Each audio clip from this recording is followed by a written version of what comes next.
Saudara, pembangunan hunian sementara masih terus dilakukan pemerintah maupun pihak pengembang swasta untuk korban gempa di Sulawesi Tengah. Di Desa Sumari, Kabupaten Donggala, Sulawesi Tengah dibangun 96 huntara dan beberapa unit dikhususkan untuk kaum difabel.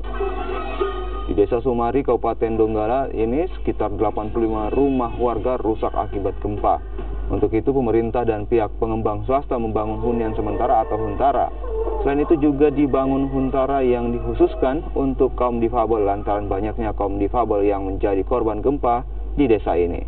Pemerintah bekerja sama bersama Lembaga Kemanusiaan Aksi Cepat Tanggap telah menyelesaikan 75% pembangunan hunian sementara. Setiap huntara disediakan dapur umum, kamar mandi, dan sarana pendukung lainnya.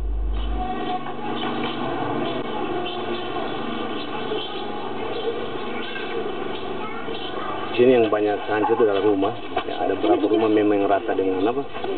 Yang rata tanah, ada yang rusak berat. Kalau rusak berat yang ada di Sumari ini sebanyak 85 rumah. Fasilitas umum, Pak. Fasilitas umum, masjid rusak ringan itu. Sekolah SD itu ada tiga lokal yang hancur.